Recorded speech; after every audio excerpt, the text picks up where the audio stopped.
Kumpulan 1 dah cukup ahli belum? Dah doktor. Sudah. Kumpulan 2? Dah. Dah. Kumpulan 3?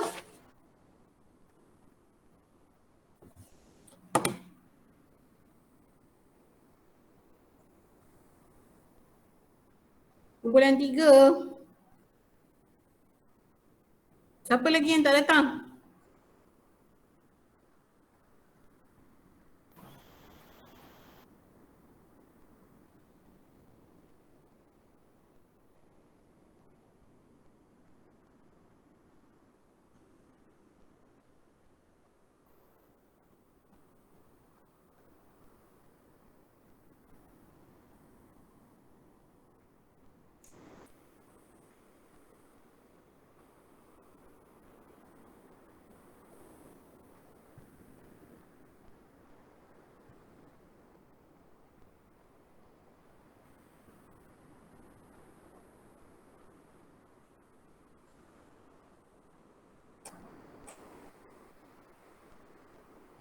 Kumpulan 3? Tak ada wakil ke kumpulan 3 ni? Siapa ketua kumpulan? Okey, 30. Seorang lagi. Doktor, Ha. seorang dari kumpulan kita orang, dia sekarang ni ada masalah lain, dia cuba nak masuk. Dia ada kat mana? Dia dekat kampus tapi maybe lain kot dia cakap. Dia dah try nak masuk. Tak ada pun. Bahagian on kah?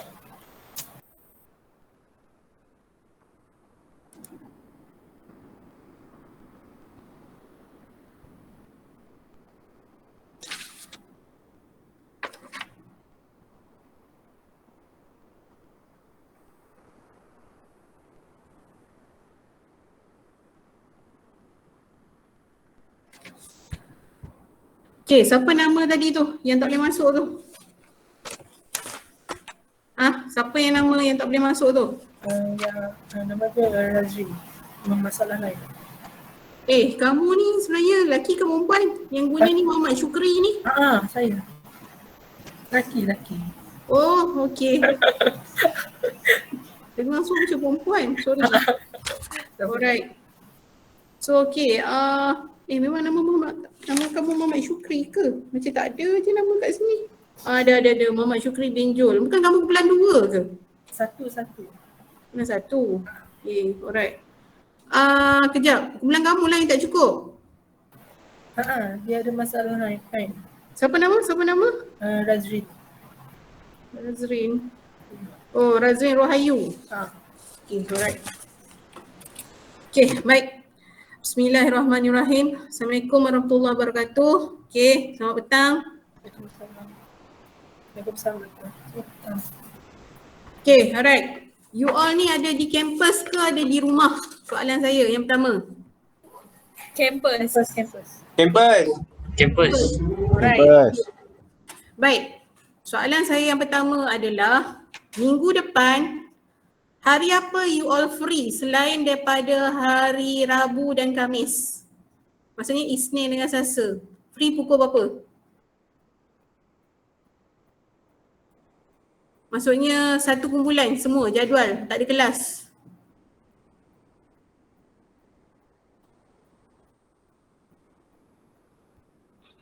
Selasa pagi tak ada kelas. Selasa pagi tak ada kelas. Pukul berapa? Doktor. Yap. Pukul 9. Oh, pagi. Pagi saya ada bengkel. Pukul 9 sampai? Pukul 11 boleh? 9 sampai 11. Okay, alright. Baik, begini. Saya sebenarnya hari Jumaat tu saya ada urusan. Jadi saya nak ganti kelas awal. Kalau kita buat hari Isnin malam boleh tak? Kita ganti awal. So hari Jumaat tu tak ada kelas. Boleh tak? Boleh. Isnin malam kan? Ya, Isnin malam kita start pukul 8.30. Boleh tak? Sebab maghrib lambat sekarang, kita start pukul 8.30. Boleh? Malam 8.30 hingga 11.30 kah? Dia kan kelas ni 3 jam kan. Tapi kiranya sampai habis lecture lah. Kalau habis awal, kita akan habis awal. Boleh? Okey. Boleh. Boleh Jadi semua orang kena datang hari Isnin pukul 8.30 malam. It means Jumaat tak ada kelas. So Jumaat you all boleh balik awal lah kalau nak balik kampung. Boleh? Boleh. Kalau tak hari Jumaat tu susah jugalah duduk atas bas lah apa kan. Kan kelas kita habis pukul 6 kan. Jadi sebab saya daripada Port Dickson and saya rasa saya takut saya lambat. Okay, ataupun hari tu dah hari last kan kata, tapi tak apalah tu yang saya kata tu nak bincang kamu. Semua boleh. Ada siapa ada halangan? Yang memang tak boleh hari Isnin. Kalau ada seorang ada halangan, kiranya kita tetaplah. Tak face to face lah malam sayang online. Online. Okay, kelas kita akan start online. Semua online. Nanti bila perlu sahaja saya akan panggil face to face. Macam mana? Boleh? Boleh? Boleh doktor. Boleh. Okay. Tak ada siapa yang bantah? Tak. Betul? Tak tahu yang lain lah. Okay, yang lain? Boleh? Semua boleh Setuju Okay, so hari Isnin kita akan buat online class. Okay, cover topik 3. Alright. So masa hari Isnin juga saya nak kita akan go through balik hari Isnin tu. Saya nak kamu ready kata macam contohnya, okay, BMC dah mula buat belum? Dah start dah. Dah start buat dah? Okay. Boleh tak saya nak tengok Isnin malam tu, saya nak tengok you punya template. Bukan yang PowerPoint lagi, nak tengok template je. Boleh. Boleh? Bulan 2 boleh tak saya nak tengok template hari Isnin? Boleh tak? Bulan 2? Boleh doktor. Boleh. Okay, bulan 3 boleh tak saya nak tengok template? Boleh. Okay, lepas dah habis lecture saya nak tengok template. Maksudnya you masukkan dalam template yang ada 9 komponen pasal BMC tu. Alright, so komponen tu tadi saya nak tengok dan you kena terangkan lah, hantar wakil seorang. Bukanlah hantar wakil, maksudnya dalam kelas bersama-sama lah ada wakil seorang menceritakan tentang template tu. At least saya faham lah. So bila dah faham, dah okay, buat slide PowerPoint. Okay, naik je minggu yang ke-5 Minggu yang ke-5 masa kelas tu dah kena hantar dah BMC. Okay, masa kelas dah kena hantar BMC. Alright. Okay. Yang kedua, kelas kita minggu depan daripada hari Jumaat kita gantikan hari Isnin malam. Okay, pukul 8.30. Kita akan cover chapter 3 lah ataupun topik 3. Yang kedua, take note semua, saya nak semak BMC. Okay, dah hantar seorang, bukanlah hantar, wakil. Ada wakil kumpulan untuk ceritakan tentang you punya template you tu lah. Alright, yang kedua. Yang ketiga, okay, kejap lagi lepas kelas ni, okay, kita akan bincang assignment yang berkaitan dengan IKS. Okay, you all kan nak balik kampung, betul tak? Seminggu, betul tak? Kalaulah dekat tempat kamu ada usahawan IKS yang buat menggunakan green technology, bermaksud balik cuti seminggu ni dah boleh buat interview dah. Ataupun cuti ni macam contohnya nak buat online ke dan sebagainya dah boleh dah. Alright? Okay, so kita belajar dulu, lepas tu kita bincang sekejap tentang assignment IKS. Sekurang-kurangnya cuti seminggu ni dah ada gap kan? Alright, sebab tak ada cuti dah lepas ni. Apa yang you all buat? Okay, you all boleh gunakan masa yang cuti seminggu ni untuk bincang IKS di samping melengkapkan BMC. BMC tu kena hantar bila? Naik je cuti semester. Bermaksud BMC kena hantar, okay, alright. Kelas kita pada 11 hari bulan kan? Okay, bermaksud yang 11, okay, minggu yang 11 hari bulan tu dah kena hantar lah BMC. Minggu tu start daripada 7 hari bulan sampai 11 hari bulan. Kiranya sebelum masuk kelas BMC tu dah kena siap lah. Dah kena hantar dekat tapak. Dan tapak pun saya dah buat dah. Okay, so kena ingat lah ya, 11 adalah tarikh akhir untuk hantar BMC. Ada orang tanya, kenapa doktor letak tarikh tu sengaja saya panjangkan? Okay, jangan tanya, tugas kamu adalah hantar sahaja dekat tapak. Okay, pada 11 hari bulan untuk BMC. Alright, so kamu kan cuti seminggu, cuti semester break tu, jadi apa yang saya nak kamu buat? Okay, kita akan tengok sekejap lagi lepas habis kelas, okay, kita punya assignment IKS. Okay, alright. So kita belajar hari ni tentang topik 3. Siapa nak share tentang topik 3 kumpulan 1? Saya nak bagi markah ni nanti ni, markah kerjasama. Okay, siapa nak share tentang topik 3? Apa yang dia faham tentang topik 3? Topik 3 pula, sorry, topik 2. Apa yang dia faham tentang topik 2? Apa yang kamu faham? Kumpulan 1, wakil. You all dapat ni markah kerjasama ni. Wakil. Doktor. Yap. Saya cuba dululah. Boleh. Topik ni dia kebanyakan menerangkan ciri-ciri usahawan dan perbezaan antara usahawan dan pengurus, dan juga menerangkan jenis usahawan. Yang itu saya dapatlah. Okay, thank you Yunra. 1 point for your group. Okay, next. Lagi kumpulan 2.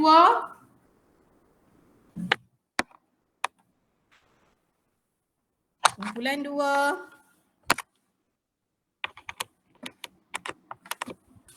Saya doktor. Okay. Dia ceritakan tentang ciri-ciri usahawan yang berjaya, kemudian dia tunjukkan tokoh-tokoh yang berjaya dalam usahawan. Itu saja.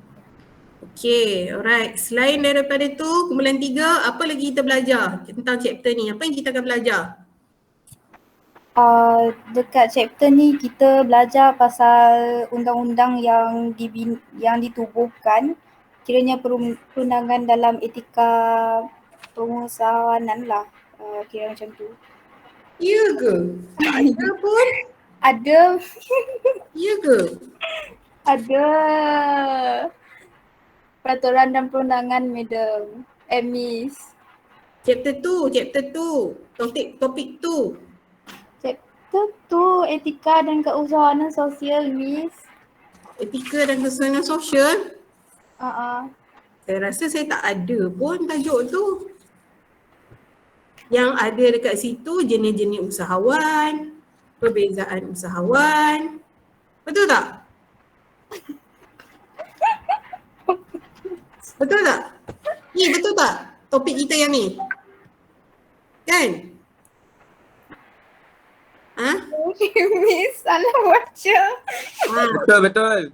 Apa kata kita tolak je markah? Tak nak. Salah baca, Miss. Orang lain. Kumpulan 3. Itulah orang suruh print nota tak nak. Lain kali tak print lagi nota. Kumpulan 3. Cepat ni, kau tak tolak satu markah. Dia wakil. Mana wakil? Miss, saya Miss. Okay. Dalam topik 2 ni nanti dia akan ceritakan tentang kegagalan usahawan tu. Lepas tu ada nanti kita akan belajar tentang penerangan lah untuk kegagalan tu, kenapa benda tu dikonsider sebagai gagal untuk seorang usahawan. Tahu tak apa. Okay, betul. Alright. So, okay, 1 point for your group. Nasib baik ada orang juga. Okay, minggu depan, Isnin ni. Okay, saya tak nak orang yang sama. Saya tak nak Yunra, saya tak nak orang yang dah jawab. Orang lain pula. Kalau tidak, saya tolak markah untuk kumpulan tu. Alright. Okay, baik. So, topik 2. Okay, tajuk dia adalah usahawan sebagai satu kerjaya, motivasi dan analisa diri. Kalau kita baca je, kita tak tengok buku pun boleh faham. Kan? Sebab tak susah pun sebenarnya. Okay, ni adalah pengetahuan yang semua orang kena ada. Tak ada masalah pun kalau kita tengok ni. Singkas je, saya pun tak akan pergi detail tentang bab 2 ni sangat sebab dia merupakan perkara yang common sense yang kita boleh tahu. Kita baca pun kita boleh faham. Alright, so ini antara yang kita tengok. Okay, contoh ciri-ciri usahawan berjaya, okay, yang usahawan yang berjaya di Malaysia, jenis-jenis usahawan, mitos, okay, dan bagaimana kita nak menilai kecenderungan keusahawanan. Alright, di dalam saya punya topik ni, ada soalan yang saya suka tanya. Contohnya mitos, ciri-ciri usahawan. Jadi kena baca sebab dalam soalan periksa ada. Alright, baik.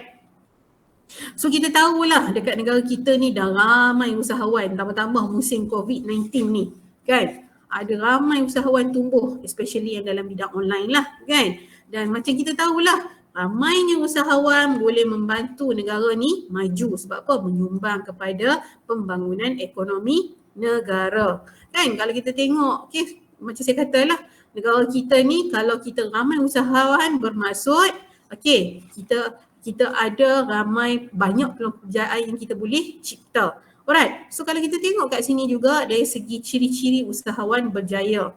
Kalau kita tengok ni kita tengok dah ni dalam chapter 1, tapi kita tengok ada lagi.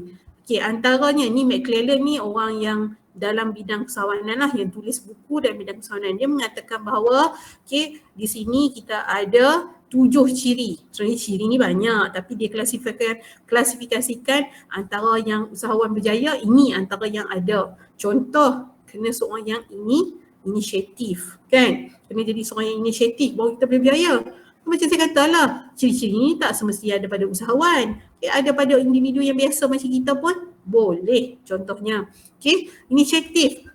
Inisiatif ni maksudnya kita memulakan sesuatu tanpa ada orang suruh. Inisiatif, memulakan contohnya. Antaranya contoh, katalah dulu susah nak pergi van, hantar anak pergi sekolah, semua orang sibuk contohnya. Buat pengangkutan untuk ambil kanak-kanak daripada rumah hantar ke sekolah dan bawa balik contohnya. Inisiator lah tu, maksudnya sediakan perkhidmatan untuk orang yang ada masalah pengangkutan. Merebut peluang, cekal. Nak orang berjaya ni kena ada maklumat. Kan? Macam contohnya, katalah kita nak berniaga, contohnya during pandemic COVID-19 macam contohnya. Kan apa yang kita buat? Tak boleh berniaga secara fizikal. Sebab apa? Restricted. Ada undang-undang yang melarang kan disebabkan penyakit-penyakit. Apa kita buat? Kena ada maklumat. So macamnya how to market our product or services through online. Contoh kan? How to promote. Macam mana nak ayat-ayat promosi. Bagaimana dia nak digunakan. Tu mencari maklumat lah tu antara orang berjaya. Lagi apa? Menitik beratkan kerja mutu ataupun kualiti kerja kan. Sebab apa? Menjadi tugas usahawan untuk menyediakan produk yang berkualiti. Of course bila produk berkualiti dikenali ramai. Banyak orang akan repeat lagi produk kita dan sebagainya. And then kita kena jadi seorang yang ada disiplin dari segi apa? Perancangan, masa, kawalan diri. Itu penting. So kita kena buat juga perancangan. Supaya apa? Apa yang kita rancang dan kita akan laksanakan tak lari jauh. And then apa lagi? Menyelesaikan masalah secara kreatif. Ataupun antara perkara yang kita kena ada sebagai seorang usahawan.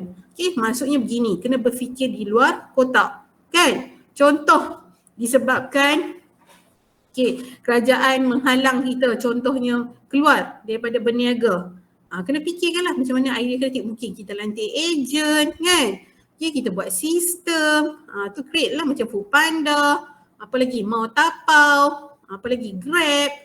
Which is dulu kita guna Grab hanya untuk pengangkutan. Kali ni kita guna Grab untuk apa? Hantar makanan. Kan? Buat app sendiri contohnya. Tu antaranya lah. Apa lagi? Mesti ada keyakinan diri bahawa boleh berjaya. So tegas dalam kita buat keputusan. Dan yang paling penting, kita juga kena yakin kepada orang lain. Contohnya orang yang kita dah lantik sebagai orang kepercayaan untuk melaksanakan tanggungjawab-tanggungjawab yang berada dalam organisasi. Itu antara ciri-ciri usahawan yang berjaya. Baik. Next. Kau kata apa? Ini semua sifat-sifat yang positif yang kita kena ada sebagai usahawan berjaya. Antaranya kena ada komitmen. Sebab apa kita kena ada komitmen? Sebab apa Aina Farhana kita kena ada komitmen? Sebab apa? Aina Farhana kau? Ada ke nama Aina Farhana? Tak ada? Ada. Ada. Sebab apa? Untuk konsisten. Untuk kita konsisten. Untuk kita ada rasa tanggung Jawab. Ya, kan betul tak? Macam you menjual, kan you menjadi sebahagian daripada rakan kongsi. Kena ambil komitmen, betul tak? Kan? Kalau kita tak ambil komitmen apa akan jadi? Bankrupt. Bankrupt. Yang kedua habislah modal kita, betul tak? Kan? Semua lepas tangan tentang perniagaan. Tak boleh. Kena ada komitmen. Alright? So yang kedua, you kena ada rasa untuk nak maju ke hadapan. Kena ada desire tu, burning desire untuk sebut tu. Kenalah. Jangan kerana satu halangan yang menyebabkan kita rasa putus asa, tak nak berusaha. Tak boleh. Contoh. Tiba-tiba kerajaan buat lagi sekali lagi, contohnya kita tak tahu. Buat lagi-lagi MCO. MCO yang keempat, contoh. Manalah kita nak tahu kan. Alright? So kita kena ada dah. Macam mana kita nak buat. So it means kita kena tengok kepada peluang. Supaya apa? Matlamat yang kita dah aim dalam perniagaan kita, dalam organisasi kita akan tercapai. Kemudian apa lagi? Kita kena buat penyelesaian masalah. Maksudnya kena selesaikan masalah. Cari jalan bagaimana nak selesaikan masalah. Lagi kena realistik. Berpijak pada bumi yang nyata. Bersifat objektif sesuatu keputusan. Tak bolehlah fikir macam bulan jatuh ke riba. Tak bolehlah. Kan? You kena fikirkan bahawa ini adalah penyelesaian yang baik untuk terhadap tindakan ini. Kalau masalah ni kita kena buat begini. Itu antara perkara yang kita kena ingat. And then ambil maklum balas. Antaranya feedback daripada customer, feedback daripada contohnya supplier, feedback daripada pekerja, feedback daripada rakan kongsi. Barulah kita boleh jadi lebih baik. Alright? So dari segi risiko, janganlah ambil sesuatu risiko yang tinggi. Maksudnya kalau risiko masih dalam kawalan. Yang keduanya, dari segi kuasa dan sebagainya, maksudnya menggunakan pada tempat yang betul. Dan akhir sekali, kena jadi orang yang amanah. Integriti ni orang yang jujur, orang yang amanah, orang yang boleh dipercayai. Sifat-sifat ni semua kena ada pada individu. Kalau nak berjaya. Tetapi kalau kau kata ini antara ciri-ciri usahawan yang berjaya. Baik. Ni Scarborough dengan Zimmer. Dia kata apa? Kalau you tengok ni semua sifat-sifat yang positif ni. Ambil tanggungjawab, yakin, dapatkan maklum balas, apa lagi? Orientasi masa depan, ada kemahiran, ada pencapaian, mesti ada komitmen, tolak ansur. Pun semua elemen-elemen yang positif yang perlu ada dalam ciri-ciri usahawan. Kalau kita tengok, ni kalau kita tengok, jangan kata abad 21, tak kira lah abad ke berapa pun, memang kena ada ciri-ciri, ini. Untuk apa? Untuk kita lagi bergerak ke hadapan. Tambahlah pula dengan dunia yang semakin mencabar, dengan macam-macam penyakit, dengan macam-macam orang kata apa halangan yang akan datang. Dan kalau you tengok saya tetap tengok dekat TikTok. You tahu tak antara perkara yang dunia akan alami adalah hari demi hari adalah ancaman dari segi bencana alam. Kalau kita baca di Arktik, contohnya kawasan kita ada Kutub Utara dan Selatan dia orang buat kajian di Kutub Utara. Ais di Kutub Utara tu dah mula cair yang mana dah naik 2 hingga 10 kaki ketinggian air dia tu, air laut tu. Maksudnya ais yang dulunya membeku sekarang dah cair. Bermaksud buka bumi kita ni apa nak akan jadi? Ni macam kita duduk kat Malaysia ni. Apa akan jadi? Tsunami. Bukan tsunami. Banjir itu. Maksudnya bila berlaku peningkatan aras air laut, bermaksud manusia akan hilang tempat tinggal. Betul tak? Manusia akan hilang tempat tinggal. Ada tak you dapat kod WhatsApp yang dia tunjuk tahun another 10 years or 20 years, dia tunjuk kat mana Malaysia ni nanti dia akan tenggelam, betul tak? Especially macam contohnya Kelang dan sebagainya. Sebab apa? Air dah makin naik. Kan? Paras air tu dah mula meningkat. So bermaksud kalaulah orang tu yang sangat optimistik, kalaulah orang tu seorang yang berdaya maju, sebagai seorang usahawan kita kena fikirkan industri apa yang kita boleh masuk. Okay, contohnya jika berlaku bencana. Kan, fikir balik lah. Apa yang kita nak buat? Bencana dan keuntungan. Dan penyelesaian masalah. Apa yang kita nak buat?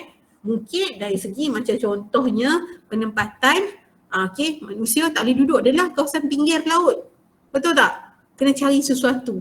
Ataupun kita kena transform. Mungkin penempatan kita kena fikirkan. Kalau kita nak buat tepi pinggir dan sebagainya, you have to do something dengan material yang mungkin tahan lasak dan sebagainya lah. Kan? Mungkin satu hari nanti kita dah tak pakai kereta dah. Mungkin pakai apa? Boat nak kot, nak gerak. Contoh. Alright? That's happen. Sebab tu you kena kaitkan isu yang ada, masalah yang ada dengan peluang. Itu yang kata usahawan. Tetapi tak bermakna menindas orang lain. Mengambil kesempatan terhadap peluang tetapi tidak bertindak zalim. Okay, alright. Okay, boleh faham? Okay, next adalah ciri-ciri usahawan. Ni kalau you tengok ni, asyik ulang benda yang sama je kalau you tengok Antaranya contohnya inisiatif dan bertanggungjawab. Macam kata lah, okay, mencari dan mengambil inisiatif dan sanggup bertanggungjawab terhadap apa yang timbul untuk selesaikan masalah macam saya cerita tadi. Komitmen iaitu membantu usahawan untuk atasi ancaman, rintangan. Itu kita panggil komitmen. Alright? Dan kalau kita tengok tujuan dia apa? Untuk dapat kejayaan. Alright? So orientasi peluang maksudnya ambil kesempatan, ambil peluang, cari peluang, rebut peluang. Okay? Raih peluang tersebut. Okay, kalau kita ambil risiko, kenalah risiko yang boleh kawal. Bukan main ikut hentam promo je. Contoh orang kata, ada kebakaran dalam bidang oil and gas? Ada. Tapi tak ada pun. Tapi sebabkan kita nak projek itu tadi, tak boleh lah. So you all mendedahkan diri kita. Dan berkemungkinan kita atau orang yang gagal dalam melaksanakan projek tersebut. Sebab apa? Kita tidak ada kepakaran. Kita tak ada ilmu. Walaupun kita tahu bahawa kepakaran dan ilmu tu kita boleh ambil pada orang lain, tapi menjadi lebih baik kalau kita sendiri mempunyai asas. Okay. Alright. Next. Bila kita sebut tentang keyakinan. Okay. Maksudnya kita kan manusia ni, macam contoh usahawan ni kalau seringkali dikaitkan dengan kegagalan. Betul tak? Ada orang kata jatuh 9 kali, okay, bangun sekali kot. Tak salah saya lah, saya tak ingat lah ada satu words tu. Berapa kali dah jatuh, bangkit sekali. Macam tu lah lebih kurang, saya tak ingat lah, sorry. Okay, ada satu ayat yang katakan bahawa berkali-kali sebenarnya kalau kita jatuh pun, bila kita bangkit, kita akan berjaya. Okay, kita ambil satu contoh, alright? Macam contohnya Tan Sri Syed Muhtar Al-Bukhari. Okay, dia pernah berniaga dulu dalam bidang logistik. Dan gagal, maksudnya lori, dia supply lori, gagal. Tapi cuba tengok pada hari ni, dia seorang yang berjaya. Okay, siapa pun, kalau kita tengok, saya ambil contoh yang paling kamu kenal. Kamu tengok Niloufar. Kenal Niloufar? Kalau Melayu lah. Chinese kenal Niloufar? Kenal? Tak tahu. Tak kenal? Non Niloufar tak kenal, okay. Orang Melayu kenal lah. India? Macam contohnya, maksudnya yang lain. Maksudnya macam Yura tak kenal. Okay. Meshni, kenal tak kenal? Niloufar? Tak kenal? Kenal tak kenal? No Niloufar. Kenal tak? Tak jawab pun. Okay, Syarmila. Syarmila ada tak? Syarmila? Tak kenal. Tak kenal? Okay, tak apalah. Ni orang Melayu kenal lah. Saya ambil contoh yang kenal lah. Okay, nanti kita tengok, kalau kita tengok background. Okay, usahawan. Okay, kebanyakannya. Macam Non Niloufar ni, dia Melayu lah. Maksudnya dia ni artis lah. Okay, so kalau untuk Muslimah ni ramai kenal lah perempuan. Contohnya kan.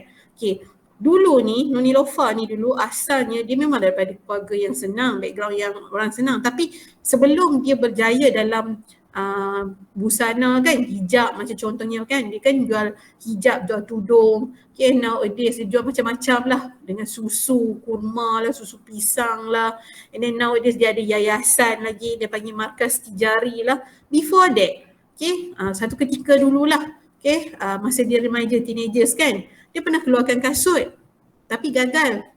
Dia dan kakak dia pernah produce tea, okay, tea macam herbal tea lah, sort of like that, pun gagal. Okay, tea tu tak salah saya nama Bella, sort of like that, gagal. Tapi bila dia berubah daripada tak bertudung, berhijab, kemudian dia berhijab, terus orang kenal dia. Okey. Kalau you pergi ke Mekah lah contohnya, macam saya pernah pergi menaik umrah contohnya orang nak panggil dia punya orang lelaki-lelaki di Mekah tu lah yang penjual tu, saya tak ingat lah, saya tak tahu lah bangsa apa, tapi orang Arab lah kira. Dia panggil bukan dia panggil nama kita, tak dia panggil apa? Kamu rasa dia panggil apa? Saya lalu dia nak suruh saya beli, dia panggil saya apa? Sister. Tak, dia panggil saya Nilofa. Dia panggil. Ya. Okay, saya tak bohong, dia panggil Nilofa. Saya tak adalah cantik macam Nilofa tu. Jauh panggang daripada api, Nilofa tu jauh lebih cantik. Tapi nak menunjukkan bahawa kadang-kadangnya kita kenal orang tu disebabkan kerana dia tu terkenal. Kan dia nak beritahu orang Malaysia ni sebenarnya Nilofa datang daripada Malaysia. Dia nak panggil saya untuk pergi shopping tu, dia panggil saya Nilofa. Ataupun ada seorang lagi dia akan panggil. Kamu rasa dia kenal siapa? Kamu rasalah ikon di Malaysia ni kalau perempuan lah, kalau dia artis lah, kalau pergi di Mekah, dia akan sebut seorang lagi nama. Datuk Siti. Dia panggil Siti Nurhaliza.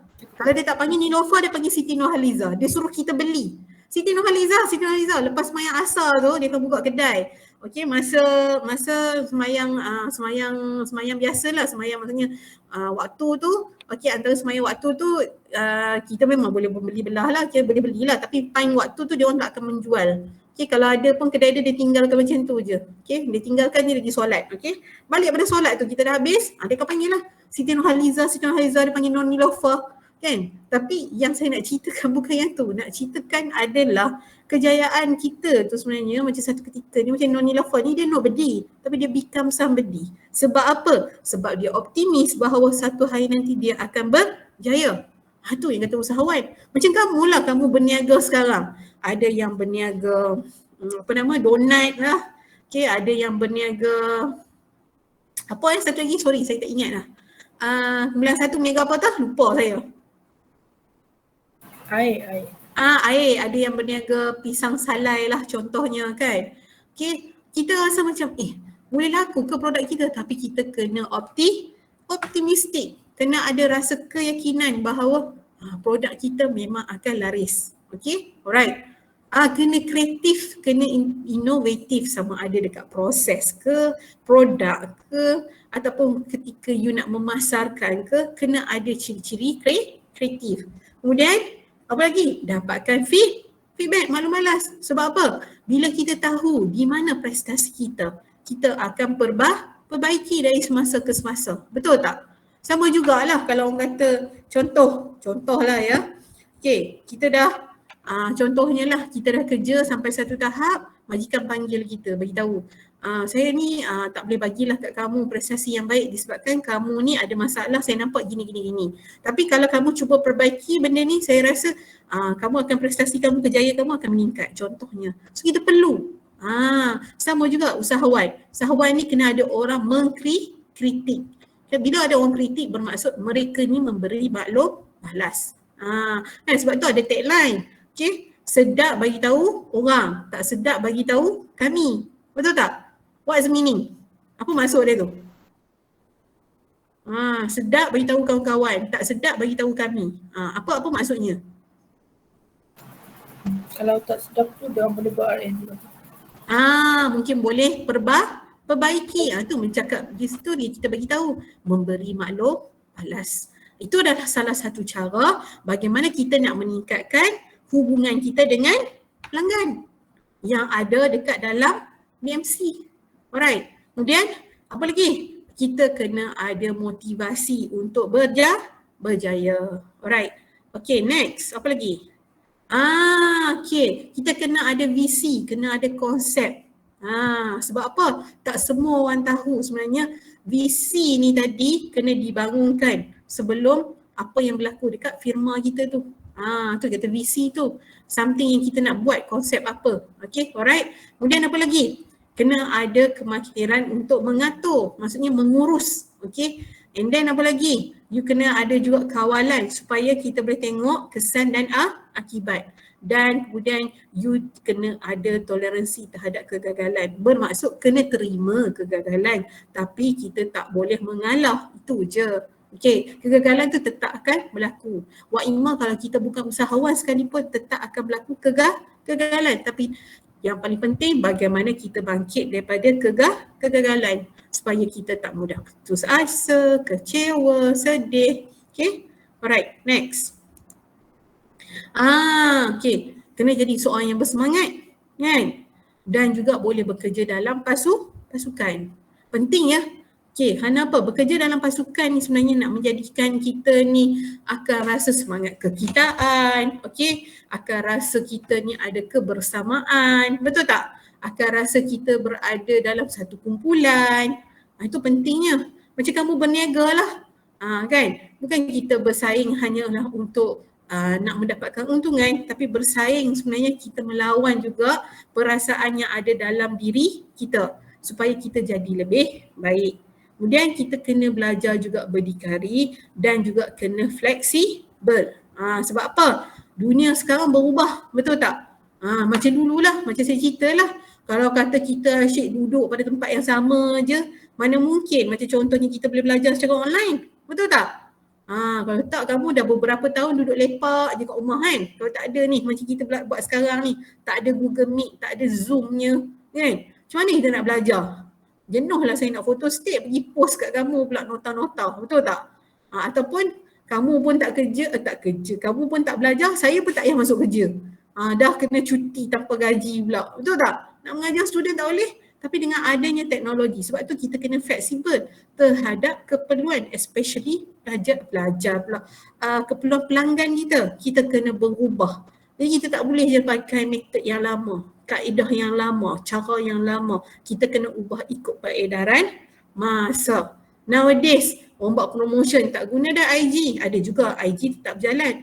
Tambah pula platform yang baru iaitu TikTok. Kan? Betul tak? Yang wajib kamu ni 3. Facebook, IG, WhatsApp. Tambahan kau sukalah nak buat COD boleh. Nak guna TikTok pun boleh. Itu adalah extraordinary lah sebenarnya, okay, untuk kamu punya perniagaan. Okay. Jadi kita tak boleh terlalu orang kata rigid sangat pun tak boleh. Okay, kena fleksibel baru kita boleh berjaya. Alright. Okay. Next, slide yang berikutnya, yang ni pun penting sebab ada dalam peperiksaan. Okay, tolong baca detail. Okay, untuk midterm ni ada. Okay, iaitu berkaitan tentang usahawan dan pengurus. Okay, so pengurus ni sebab dia makan gaji. Kan? So dia bekerja. Kalau usahawan, dia menubuhkan, dia menerajui. Sebab apa? Perniagaan dia perniagaan sendiri. Jadi kalau pengurus, okay, bermaksud, okay, dari segi hak, bukan hak dia lah sebab dia makan gaji, dia bekerja. Jadi dia hanya menguruskan syarikat tu sajalah. Okay, betul tak?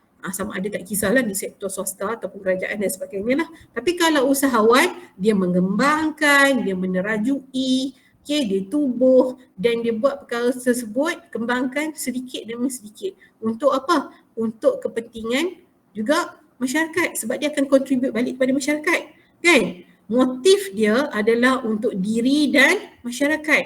Kan? Bila dapat keuntungan sebab apa? Dia boleh bagi peluang pekerjaan, kan? Duit dia banyak, dia boleh tubuhkan yayasan. Kalau dia kaya kan sebagai seorang usahawan, dia kena bayar tax, dia kena bagi cukai. Okay? So ramai orang akan dapat manfaat daripada dia. Tapi kalau pengurus, dia hanya mengikut arahan sahaja. Apa yang dia buat? Dia hanya inginkan pangkat, kuasa dan ganjaran. Tetapi okay, dia bekerja mengikut perkembangan organisasi je lah. Tak ada lah macam contoh dia nak penuhi impian dia okay, impian perniagaan dia tak ada. Sebab apa? Dia bekerja. Okay. Dari segi peraturan, okay, dia titik beratkan peraturan. Tapi kalau usahawan, dijadikan peraturan tu adalah sebagai satu garis panduan sahaja. Okay, kan? Bukan sains panduan ni, garis panduan. Garis panduan untuk dia berjaya. Okay, baik. So dari segi perancangan, okay, dia sangat teliti lah kalau pengurus. Kalau usahawan, dia ambil perancangan, dia dorong lagi lebih kepada tindakan. Okay, next. Apa lagi? Aktiviti. Kalau pengurus ni, dia lebih kepada apa? Penyeliaan. Selia, tengok kerja ni betul ke tak. Okay, dan dia agihkan tugas. Tapi kalau usahawan, okay, dia sendiri yang melakukan. Dia sendiri yang terlibat secara langsung tentang aktiviti yang ada dalam organisasi. Kalau dia sebagai seorang pengurus, dia sangat berhati-hati dari segi menerima risiko, kan? Tapi kalau usahawan, apa yang dia buat?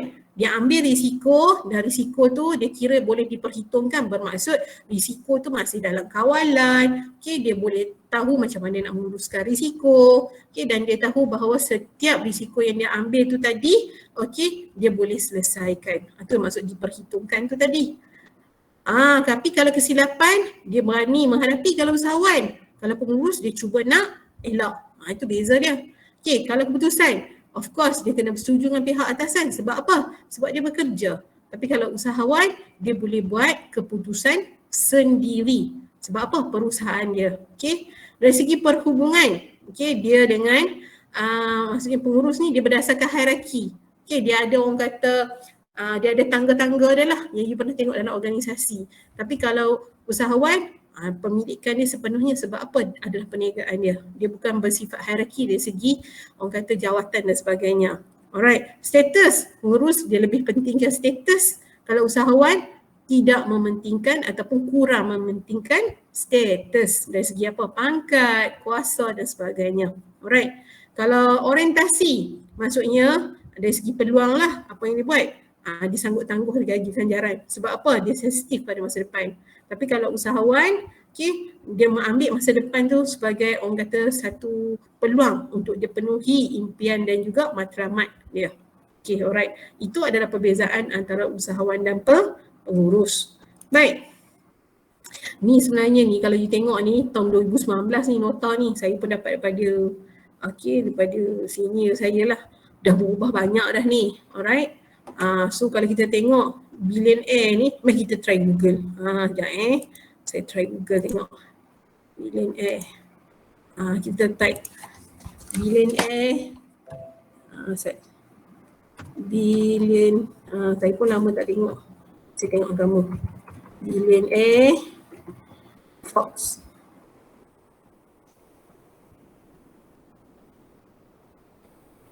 Okay, ini mari kita tengok. Yang tadi ni di Malaysia lah. Ni. Ada kan orang buat pasal Elon Musk kan? Produk dia apa? Kalau Elon Musk? Kereta hybrid, kereta elektrik. Elon Musk ni. Kan? Produk dia Tesla apa semua ni kereta lah kan? Ni ikon yang excellent yang dia bagilah. Okay. Kita tengok kat sini ya. Amazon, Jeff Bezos. Okay. Kalau kita tengok kat sini. Kan Bernard Arnault ni, ni keluarga dia lah. Okay, Bill Gates 124. Okay, ni mari kita type kat sini. Ni ditulis macam ni, mari kita tengok. Ni dia type dalam bentuk macam ni lah. Forbes.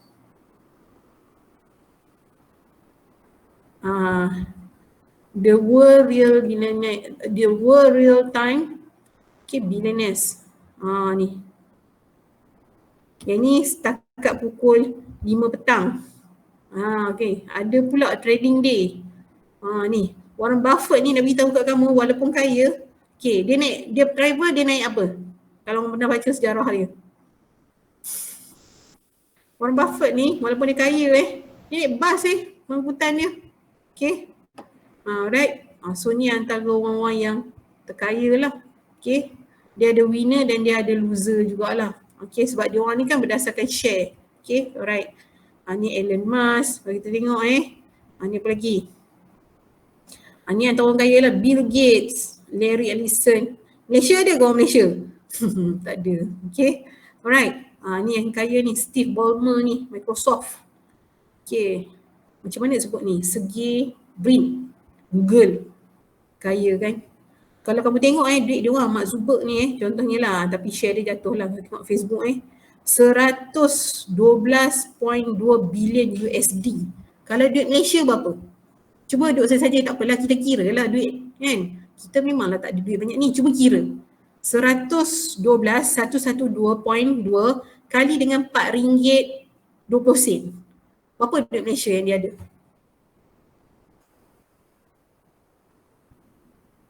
Cuba kira. Berapa?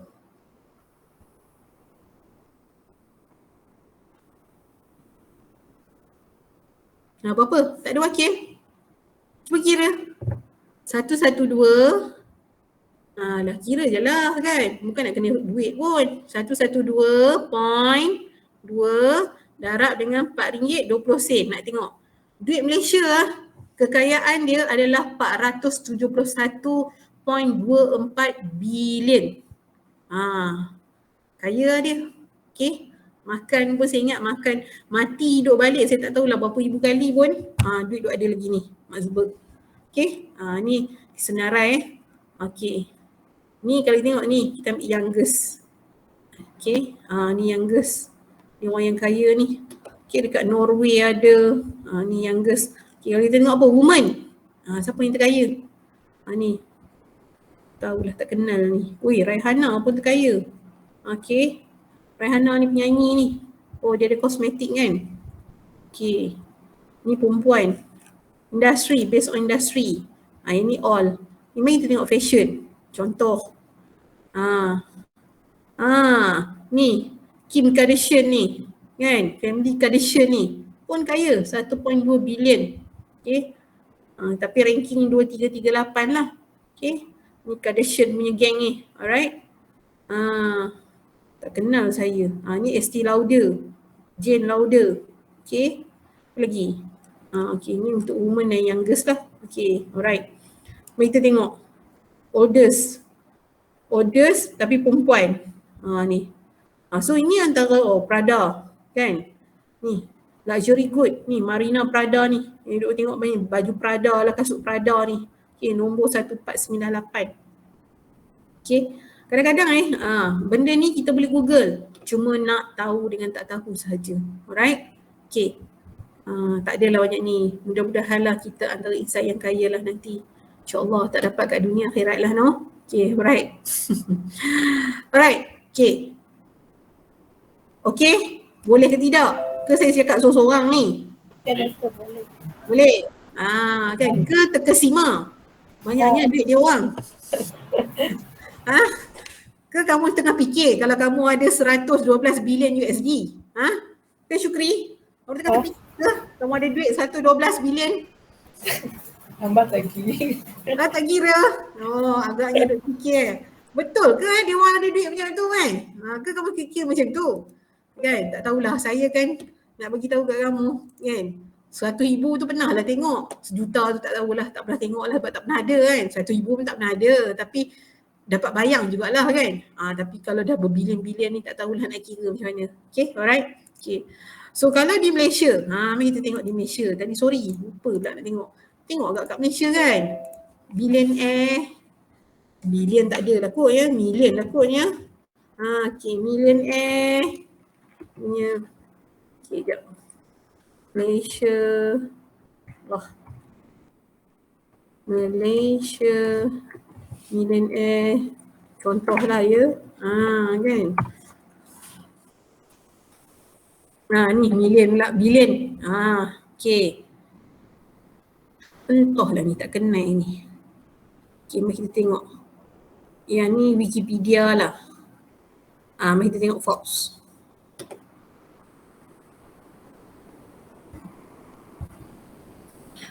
Ada orang pronounce Forbes, ada yang pronounce Forbes. Saya pun tak pasti macam mana pronunciation ni. Okay. Mari kita tengok gambar. Yang ni setakat 2021 lah. Okay. Ni siapa? Robot Cook. Produk dia apa? Produk dia apa? Kau makan ni hari-hari ni, yang jual minuman ni, kau guna ni bahan dia. Siapa dia ni? Siapa dia ni? Robot Cook ni. Gula. Raja gula. Raja gula. Dia paling kaya. Okay. Kalau sebut Raja gula, dia lah. Okay. Tan Sri Robot Cook. Ni Teh Hong Piao. Siapa ni? Yunra. Siapa? Yunra. Ni siapa ni? Ya, saya. Memanglah dia Teh Hong Piao. Produk dia apa?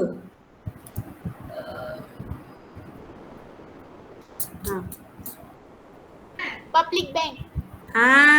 Selalu guna tak? Selalu pergi tak public bank? Tak. Tak pergi? Okay, mungkin you tak ada account. Ni. Syamila. Telekom. Syamila. Kenal ini? Kenal doktor. Dia apa ni? Kalau kamu tahu, dia produk servis apa yang dia bagi? Telco. Telco apa dia? Telekom. Mana Telekom? Bukan. You pakai line apa sekarang? 019, 012, 016? Digi. Digi, patut you tak kenal. Ni Maxis punya owner. Maxis punya. Ni pengetahuan kena tahu. Alright? Kalau tak tahu tolong Google. Ni, dia ni dulu ni nobody. Jadi dia during pandemic COVID terus kaya. Dia ni buat apa ni? Kalau you baca kat sini, dia buat apa? Tangan. Dia buat glove, rubber glove. Kan? During pandemic kan orang banyak pakai getah, betul tak? Ni, Top Glove punya owner. Alright? Okay, dia took the company public in 2001. Bayangkan dia beli company tahun 2001. Sekarang sudah jadi billionaire. Alright? Kaya. Alright? So kena ada lah. Dalam hati kecil kamu ni kena ada. Mari kita tengok Kwek Leng Chai. Siapa dia? Hong Leong. Duk guna akaun Hong Leong. Kena tahulah. Dia ini adalah owner kepada Hong Leong. Mewarisi harta ayah dia. Dalam bidang banking. Alright? Hong Leong Group. Ni Kon Poh Kiong. Ni. Yang ni dia buat metal aluminium. So dalam kepala you tahu dah lah. Kalau sebut nombor 1 siapa? Raja Gula. Nombor 2 Hong Leong. Nombor 3 ini pasal aluminium. Alright? Okay. So ada sikit knowledge kalau orang tanya you. Okay? Alright. Kena ada. Kalau dah belajar keusahawanan kena ada. Kalau tak tahu kena buat apa? Google. Google. Berdosa ke Google ni? Berdosa ke kalau kita Google? Berdosa ke kita Google? Dia berdosa bila kita Google? Google benda lain. Berdosa bila kita Google. Betul tak? Masa exam lah sibuk nak Google. Tu berdosa tu. So baca buku awal. Okay? Alright. Okay, so jenis-jenis usahawan. Right. So kita ada banyak lah. Kita ada usahawan korporat, usahawan bebas, usahawan sosial, usahawan awam, usahawan akademik. Ini kita pick up yang orang yang tadi ni adalah usahawan korporat. Kita tengok tadi tu. Alright. Yang tadilah. Okay, ni usahawan korporat yang kita tengok tadi. Antaranya adalah ada ciri-ciri keusahawanan yang tinggi. Okay, bekerja dalam sebuah organisasi. Mereka ni adalah dreamer. Okay. Mereka ni ada creator. Okay. Ataupun mereka ni seorang yang mencipta lah. Macam Mark Zuckerberg dan sebagainya tu. Kita tengok tadi tu. Okay, dan menukarkan idea kepada sesuatu yang reality. Boleh diurus dengan baik dan boleh dapat keuntungan kepada syarikat. Alright. Okay, ini kita panggil usahawan korporat. Okay, kita ada usahawan bebas. Yang ni macam SME. Yang you nak pergi interview tu, kita panggil usahawan bebas. Syarikat mereka sendiri. Tetapi risiko laporan dan juga utusan dan risiko pun ditanggung oleh sendiri. Kalau usahawan sosial ni, okay, yang dia bagi balik kepada masyarakat. Dan you boleh tengok lah antara orang yang sinonim kalau kat Malaysia ni, kalau kita sebut tentang Ustaz Abid Liu. Ni sinonim lah, usahawan sosial. Okay, alright. Fungsi dia sama macam korporat juga tapi dia bagi balik kepada masyarakat lah. Okay, dikembangkan dari semasa ke semasa, tujuan dia untuk kemakmuran syarikat. Dia bukan mementingkan kepada diri dia pulangan, tetapi lebih kepada pulangan kepada dalam bentuk kepuasan masyarakat. So usahawan awam kita panggil intrapreneurs, which is duduk dalam sektor awam ataupun kerajaan. Peranan dia sama. Ini usahawan awam ni which is dalam organisasi awam yang ada dalam MARA, Tekun dan sebagainya lah. Alright? Okay. Dan kadang-kadang kita tengok ada badan-badan kerajaan, contohnya macam GLC yang kita sebut Government Link Company. Kan kita sebut GLC. Tu usahawan awam lah tu, which is wujud dalam sektor awam. Antaranya contoh dahulu sebelum tu TNB. Sebelum TNB dia government link company kan, syarikat yang berkepentingan dengan kerajaan. Inilah ni, di bawah ni lah. Alright. Tapi kalau kita tengok entrepreneurs ni adalah usahawan yang biasanya dia tak ada syarikat sendirilah. So dia menguruskan sahaja macam syarikat korporat tapi dia berkepentingan dengan kerajaan. Contohnya kita sebut PKNS, Perbadanan Kemajuan Negeri Selangor contohnya. Itu syarikat-syarikat yang ada bawah jagaan negeri Selangor. Alright. Baik. Yang ni, okay, from bankers to the poor. Maksudnya yang ni adalah, dia ni, okay, dia adalah seorang profesor. Alright. Apa yang dia buat? Dia bantu orang susah dekat Bangladesh. Apa yang dia buat? Dia wujudkan bank koperasi. Sebab di Bangladesh, orang yang ramai orang kata berniaga adalah wanita. Jadi mereka ni tak ada apa yang nak digadai. Apa yang dia buat, lepas tu kalau kita tahu nak pinjam dekat bank kan, kadar interest agak tinggi. Jadi apa yang mereka buat, apa yang dia buat ni, Prof ni buat, Prof Muhammad Yusof ni buat, Muhammad Yunus ni buat, dia buka satu bank yang konsep dia macam bank koperasi, which is kadar faedah dia tu macam sikit sangat lah, kalau boleh bayar balik lah. So nama dia Grameen Bank. Ini adalah usahawan sosial lah. Tu kata bankers to the poor tu, dan dia merupakan pemenang anugerah Nobel selepas Aung San Suu Kyi. Google lah pasal dia ni. Profesor Dr. Muhammad Yunus, dan dia dapat pengiktirafan dan antara universiti yang bagi dekat dia pengiktirafan adalah USM. Dia yang buat microcredit punya bank dia lah. So nak tahu dengan lebih lanjut, tolong Google Grameen Bank. Alright. Yang ini dia lebih kepada social, which is Sir Edmund Hillary ni adalah dia ni macam orang yang ada duit lah buat yayasan. Dia ni antara orang yang, dia asal dia orang Auckland lah, dia orang New Zealand. Antara orang yang terawal lah yang orang kata naik Gunung Everest. Apa yang dia buat adalah dia bina, dia bina sekolah, dia bantu Sherpa ni tadi. Dari segi untuk improve dia orang punya living condition lah. Dekat Nepal. Ni antara orang banyak lah yang contribute. Dia ni memang orang yang sangat aktif dalam bidang hiking lah. Alright.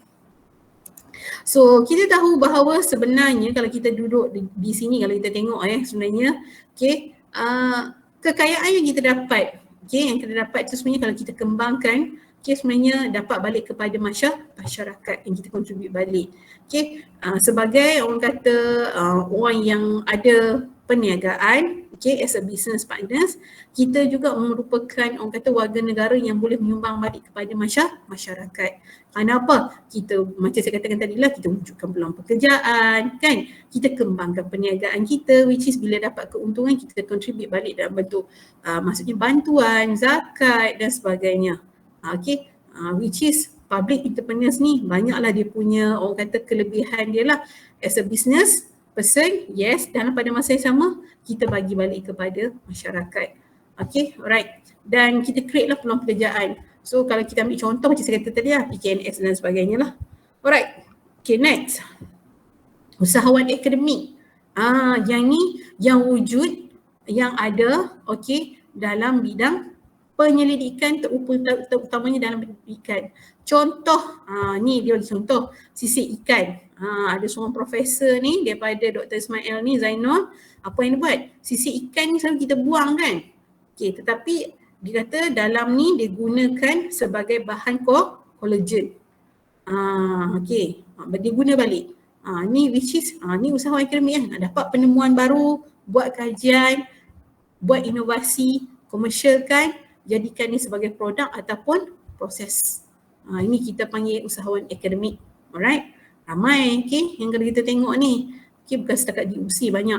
Kalau macam tak salah saya di UTM, dia keluarkan produk yang kalau tengok kat TikTok tu lah, cuci muka kan, dialah toner, dialah cleaner, dialah juga boleh jadi moisturizer.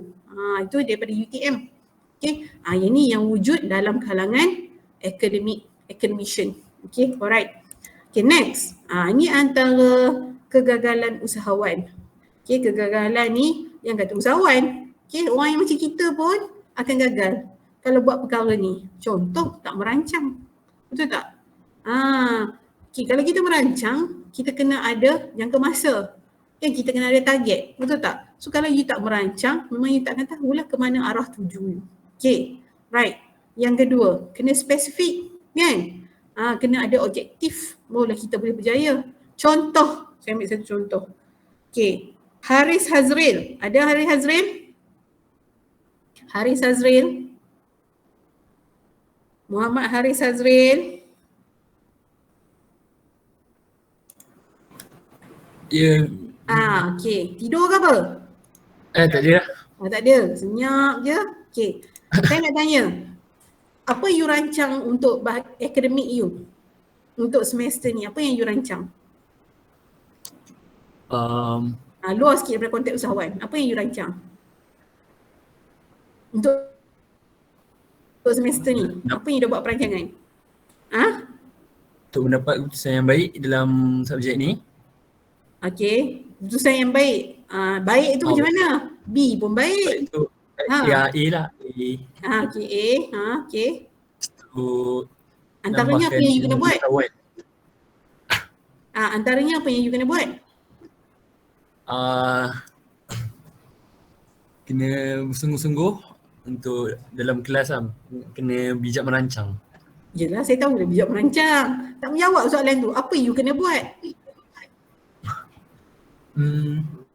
Yang bersungguh-sungguh. Sungguh-sungguh je. Melengkapkan semua assignment yang saya bagi. Betul tak? Betul. Dan kena pastikan setiap assignment tu tadi you dapat markah sekian tu, you dah ada target dah. Katalah assignment ni, contoh assignment yang lepas you hantar berapa persen? Kan you hantar dah, you assignment usahawan tu yang grade entrepreneurship dah hantar belum? Dah hantar dah. Dah hantar. Berapa persen? 5. 5. You rasa you boleh dapat berapa?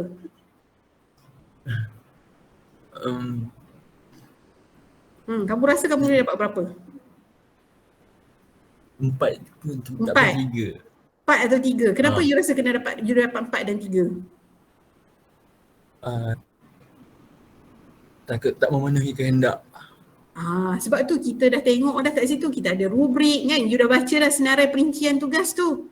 Betul tak? Senarai perincian tugas tu dah letak dah. Okay, kalau nak slide dia nak berapa pages. Betul tak? Masa dia nak berapa banyak. Cuma nak tengok konten sahaja. Sebab tu kita kena ada target. Okay, dan kena spesifik. Kita kena tahu dah. Oh, yang ni kalau aku dapat 3%, assignment yang kedua aku mesti dapat berapa peratus. Supaya berapa syarat dia untuk dapat A, contoh. Alright. Okay, ini dari segi belajar. Tambahlah pula sebagai seorang usahawan. Dia kena tahulah kat mana arah tuju dia, apa yang dia nak buat supaya dia lebih realistik dengan tindakan dia. Okay, dari segi kewangan. Tak boleh lah kira-kira, main kira-kira dalam congak dalam kepala je, tak boleh lah, betul tak? Apa yang dia kena buat? Dia kena record. Antara kegagalan usahawan ni, SME especially, mereka ni tak ada catatan tentang keluar masuk duit. Dia pergi ambilan pun dia tak tulis. Tahu tak ambilan? Apa maksud ambilan? Hazirah. Apa maksud ambilan? Nur Hazirah. Nur Hazirah.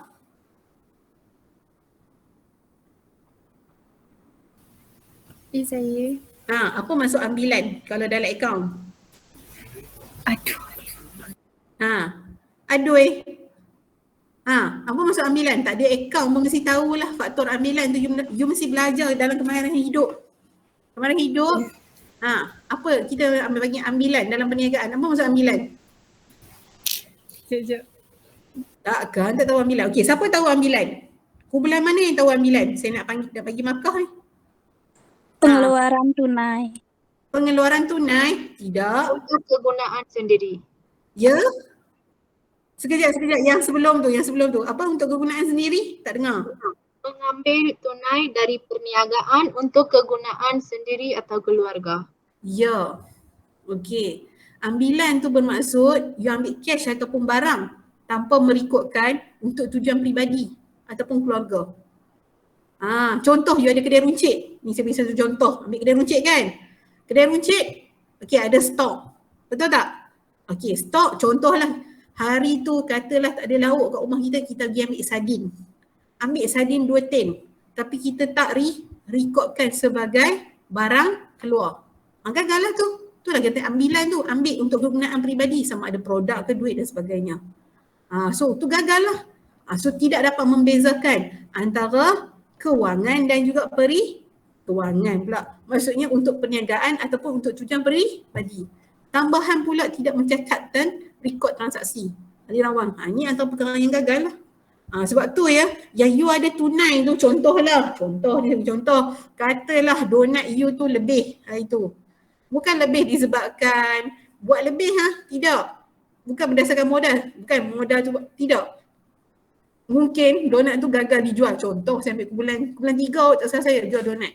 Mana tahu tiba-tiba dia gagal untuk jual. Dia tak boleh kira sebagai untung lah. Dia kena kira juga sebagai rugi. Sebab apa? Benda tu tak boleh jual. Betul tak? Tetapi dia kira dari segi kos. Kan? Betul tak? Kos kira kan? Kos pembuatan dan sebagainya. Betul tak? Kena masukkan dalam akaun. Jadi kena catatkan lah. Kalau tak pantau. Sebab tu lah berlaku kerugian. Suka bertangguh. Ni jangan katalah. Jangan kata usahawan. Individu pun kalau suka bertangguh pun tak berjaya. Okay. Ambil mudah tentang persaingan. Okay. Pun sama juga. Lain apa lagi? Strategi pemasaran yang tidak berkesan. Okay. Masih lagi pakai old fashion punya. Kan? Pakai pamphlet. Tu teknik yang lama lah. Boleh buat. Tak ada masalah. Tapi pamphlet boleh buat brochure boleh buat. Tapi buat dah dalam bentuk digital. Which is less cost lagi. Betul tak? And then you boleh broadcast kepada semua grup WhatsApp dan sebagainya. Kan? Which is kena pakai teknik yang barulah. And then khidmat pelanggan. Okay, dapat feedback pun buat tak tahu je. Kan? Pelanggan cakap dah contohnya. Okay. Apa lagi? Feeling. Ni contoh saya bagi saya tak adalah cakap. Ni contoh. Okay, feeling donat tu bubur sikit sangat. Inti dia. Sepatutnya kena melimpah lagi. Contoh.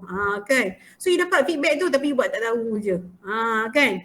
Contoh. Pisang salai tu. Kan? You tak packaging dengan betul. Tiba-tiba JNT hantar hancur berderai. Okay, boleh makan macam sagon. Habis semua. Tak ada dah salainya. Kan? Jadi serbuk je. So, bila you dapat feedback daripada pelanggan, you kena ambil maklum dan kena perbaiki. Sebab apa? Pelanggan ni nak dapatkan pelanggan ni satu benda yang agak sukar. Sebab tu nak dapat loyalty customer tu sangat susah. Once brand you tu jadi trusted brand, so of course orang akan cari lagi. Okay, next. Apa lagi? Dapat pekerja yang tak cekap, tak amanah. Tu antara perkara yang gagal lah. Okay, sebab apa? Mudah percaya. Okay, kalau you melatih tu, you tak melatih bersungguh-sungguh pekerja tersebut. Okay, you tak bagi peluang kepada mereka untuk dihantar untuk pergi latihan. Okay, dan you mungkin tak ada masa untuk nak menyelia pekerja tersebut. Menyebabkan pekerja tu tak jadi cekap dan tak amanah. Alright. Next, apa lagi? Kurang ilmu. Sebab apa? Kemahiran sangat terhad. Which is kemahiran yang dia ada. Sebagai seorang usahawan, kena ada semua. Maksudnya, dia kena tahu dari segi aspek komunikasi, okay, pemasaran, nak buat rekrutmen, okay, dari segi perhubungan awam, macam mana nak berhadapan dengan contohnya public, okay, nak berhadapan dengan contohnya masalah, okay, macam mana nak control problem, tu semua kemahiran tu. Okay, alright, next. Apa lagi? Dulu lokasi perniagaan tak sesuai. Nowadays tak ada masalah. Duduk dalam hutan pun orang boleh akses. Selagi mana you dah boleh bagi maklumat kepada public. Cuba you tengok tempat-tempat yang viral tu. Kan? Kita pun tengok, saya yang duduk kat Kedah pun bila saya tengok, ada tempat ni okay, orang kata bagi servis ni, jual produk ni. Sedangkan kita tak pernah tahu pun dekat tempat tu ada. Tapi disebabkan TikTok, disebabkan IG, disebabkan orang buat review, lokasi ni kalau sekarang lah bukan satu benda yang penting. Betul tak? Orang akan tahu kalau produk especially makanan lah kan. Tapi kalau macam jenis butik pakaian dan sebagainya pun saya rasa kalau sekarang lah bukan satu isu. Tapi kalau dulu ya. Sebab apa? Lokasi ni sangat penting untuk orang mudah akses dan sebagainya. Tapi sekarang tak payah. Kan? Cik JNT yang tolong pergi ambilkan barang. Kan? Yang pasti kena sampai dekat pelanggan produk tersebut. Kemudian kena berfikiran jauh. Okay? Maksudnya you kena fikir secara futuristik lah. Okay? Kadang-kadang kita fikir macam tak masuk akal. Tetapi itulah sebenarnya hakikat. yang mana kita kena sentiasa ambil tahu untuk kembangkan perniagaan. So as I said lah, tak bolehlah berada di takut yang sama, kena upgrade diri dari segi ilmu. Alright. Kemudian antara kegagalan usahawan, kurang pengalaman. Okay, mungkin kadang-kadang kalau kita tengok ya, perniagaan dia memang kurang sebab dia tak ada pengalaman. Tetapi sebenarnya usahawan tu tadi dia kena ada minat dan dia bermula daripada bawah. Oh, dia akan dapat pengalaman. Tiba-tiba dia terus dilantik sebagai bos. Tu yang susah sebenarnya sebab dia tak pernah rasa bagaimana dari bawah, permulaan dari bawah perniagaan. Sebab tu pengalaman ni merupakan sangat penting. Sebab tu kalau kita tengok kadang-kadang kalau kita nak berniaga, dia bukannya hanya aspek kita kena tahu selok-belok macam mana nak mengendalikan perniagaan.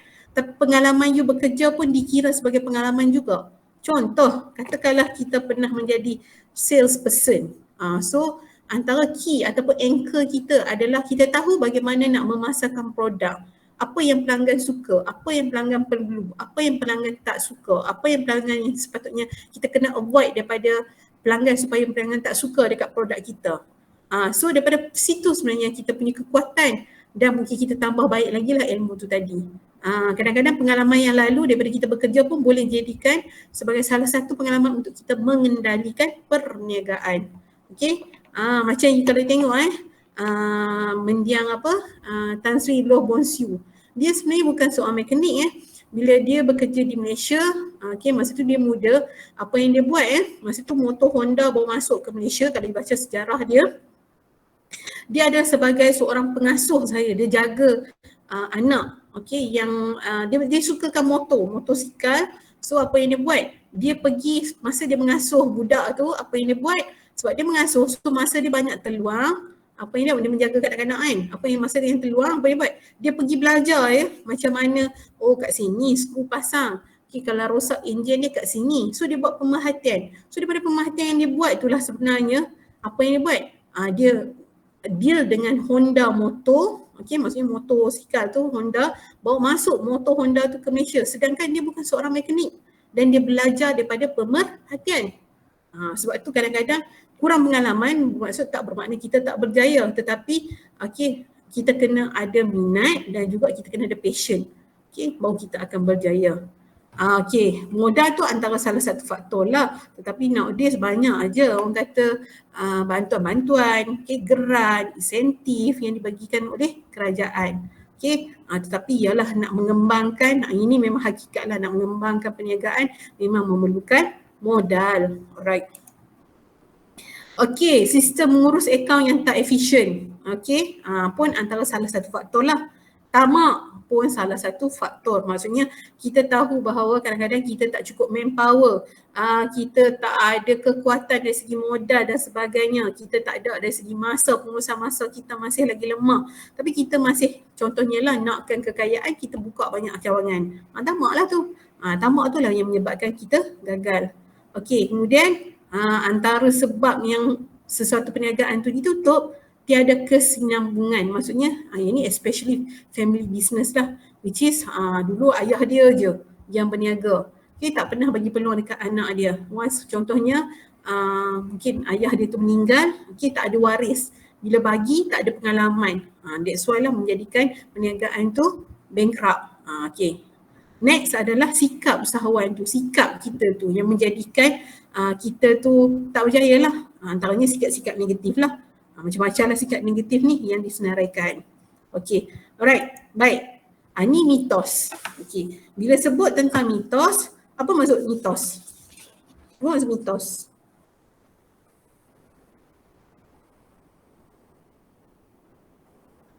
Nurul Syakira.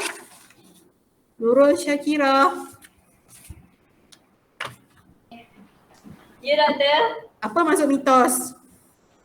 Masuk mitos. Maksud. Tu je. Tak apa, kita bagi Nurul Syakirah dulu. Sebab kita bagi kawan dia cakap. Apa maksud mitos? Maksud dia. Maksud. Yelah, maksudlah mitos. Mitos maksud. Baru nak cari. Itulah orang suruh baca. Sekejap, Doktor.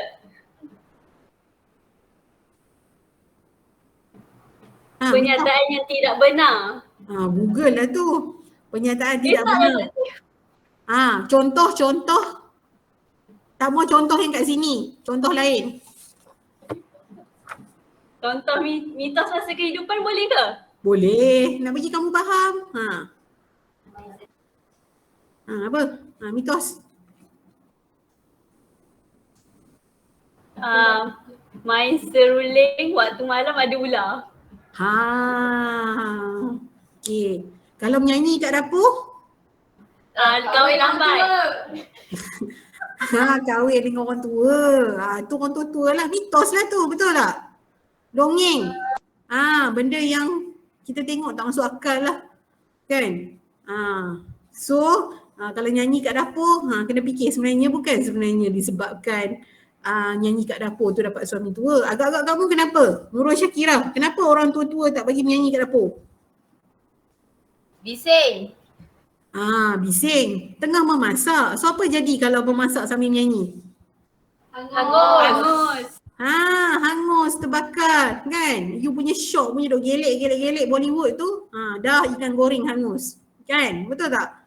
So mitos lah tu. Sebab tu sebenarnya dia hanyalah perkara macam dongeng lah. Tak pun, bukan seperti itu sebenarnya.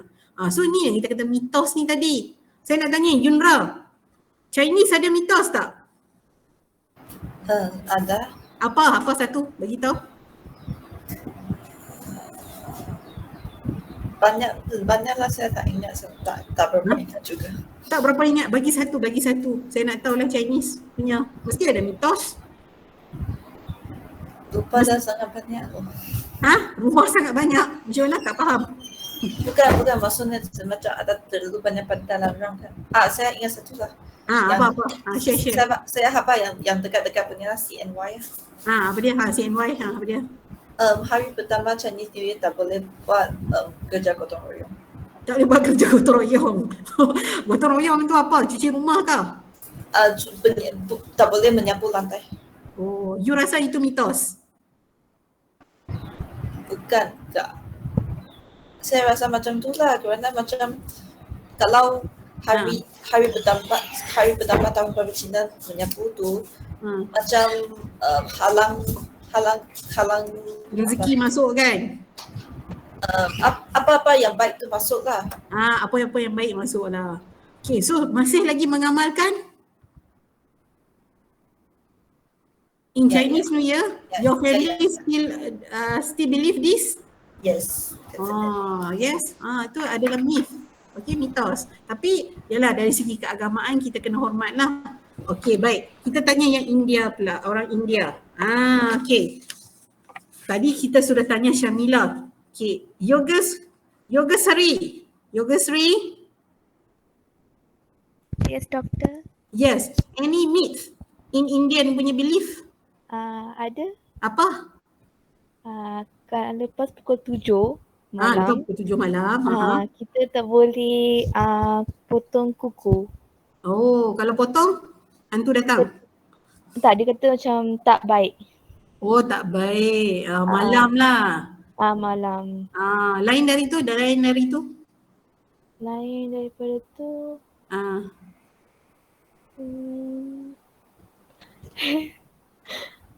Your mom selalu cakap lah. Tapi you rasa macam tak je.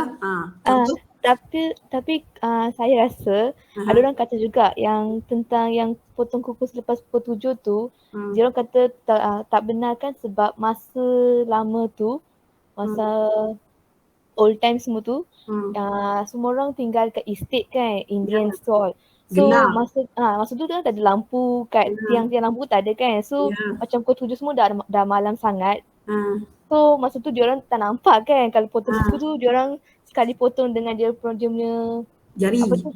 Jari. Isi dekat jari. So nanti berdarah kan. So mereka still believe lah. Sampai sekarang. Yes. Kita tahu sekarang masih ada lampu dah. Kita tahu. So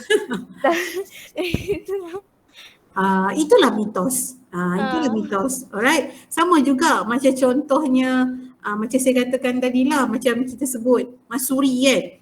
Masuri bila tikam kan, siapa tak tikam saya tak ingat lah. Okay, darah dia keluar warna putih.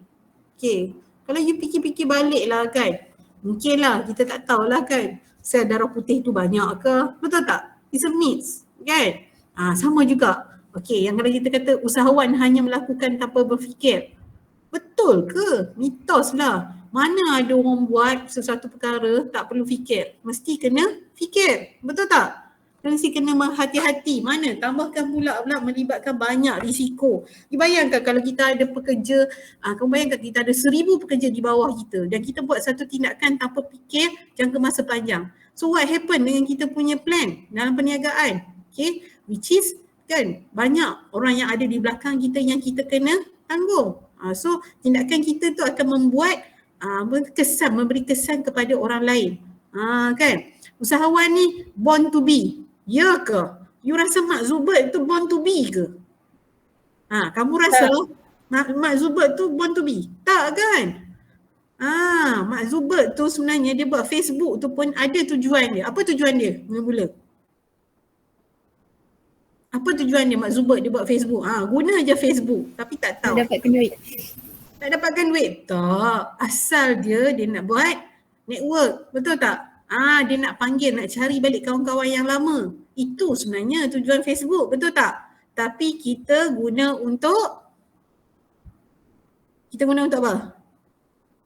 Untuk perniagaan. Betul tak? Sebab apa? Dia merentasi sempadan. Kan? Kita network. Betul tak? Asal dia tujuan dia untuk social network. Cari balik kawan-kawan lama. Kan? Macam saya lah, saya kan umur sudah 40-an contohnya, saya nak cari balik kawan sekolah rendah saya. Kan?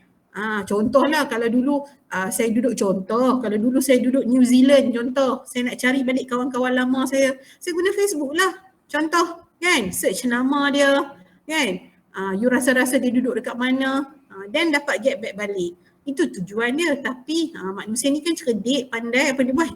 Dia menggunakan untuk tujuan perniagaan. Sebab tu kalau kita tengok usahawan ni dia bukan born to be. Tak. Kan? Dia ni sebenarnya kena bentuk usahawan ni. Dibentuk, diasah. Okay, melalui apa? Kaedah. Okay, dia melalui proses. Dia pergi bengkel. Okay, kursus dan sebagainya. Barulah dia boleh jadi seorang usahawan. Okay, ada orang cakap juga Mark Zuckerberg tu boleh jadi usahawan. Yelah, asal daripada dia menghasilkan sesuatu produk. Daripada situ dia tahu boleh dapat keuntungan. Of course dia kena plan. Okay, macam mana nak gain money dan sebagainya. So bukanlah sewenang-wenangnya ataupun semudah itu sahaja menjadi usahawan. Okay, usahawan ni perlu ke jadi invention? Perlu ke? Perlu ke mesti mencipta? Perlu tak? Perlu tak kita jadi Thomas Edison sekarang? Perlu tak? Okay, saya nak tanya Intan Adernira. Intan? Oh, Intan. Intan ada tak? Intan? Saya nak ni. Ya. Ada? Okey. Intan, kalaulah kamu sekarang, kamu berniaga, betul tak? Kamu berniaga apa? Belum lagi. Belum lagi berniaga? Ya betul? Dah. Dah berniaga. Produk apa yang kamu guna? Produk apa yang kamu jual? Banana crispy. Banana crispy. Kamu buat ke produk tu? Tak. Tak. Apa yang kamu jadi? Macam mana kamu nak dapatkan produk tu? Ambil daripada pemborong. So you mencipta tak produk tu? Tak. Tak. So mitos tak ni? Fakta yang ketiga ni dia adalah mitos tak?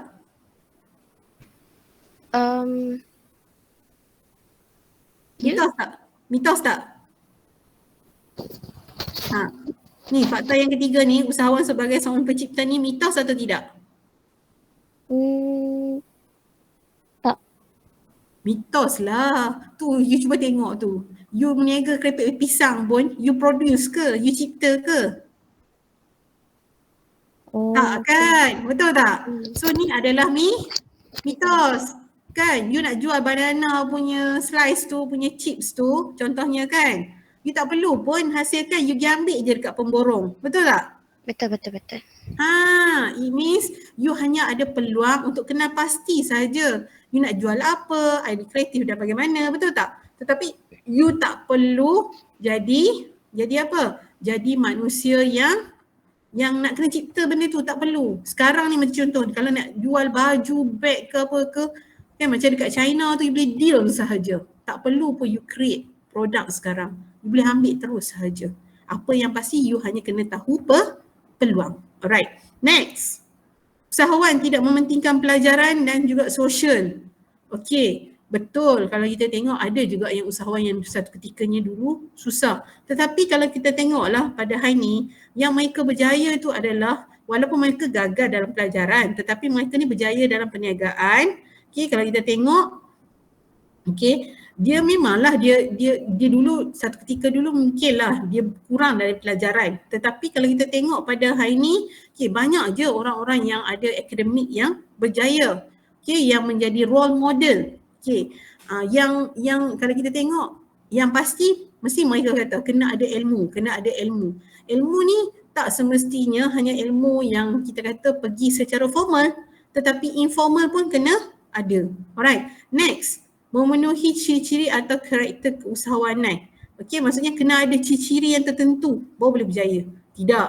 Tetapi antara ciri yang kena ada, macam kita belajar tadi, ambil risiko, kan? Dia tak semestinya sifat yang kena ada pada manusia itu semua kena ada. Tidak. Tetapi ada beberapa ciri yang kita dah tengok tadi. Okey, yang ada untuk jadikan dia sebagai ciri-ciri usahawan. Okey. And then apa lagi? Usahawan bergantung kepada wang, betul. Tetapi kita lebih kepada pengurusan kewangan. Kena ada kemahiran menguruskan duit tu, baru boleh berjaya. Duit ni kalau banyak, tinggi macam gunung, bukit sekalipun, kalau tak pandai menguruskan, akan berlaku bankruptcy, gagal, betul tak? Jadi duit yang banyak pun sebenarnya kalau gagal diuruskan dengan baik, tidak akan berjaya. Okay, baik, next. Mitos dari siapa? Oh, nasib je ni. Kan? Tidak. Okay, semua yang berlaku tu mesti disebabkan atas persediaan yang secukupnya. Bukan kerana nasib je. Right time. Selalu kita dengar timing betul tu yang berjaya. Tak. Okay, mesti ada persediaan yang cukup. Mesti ada orang kata perancangan yang baik. So barulah you boleh berjaya. Dia bukan senasib.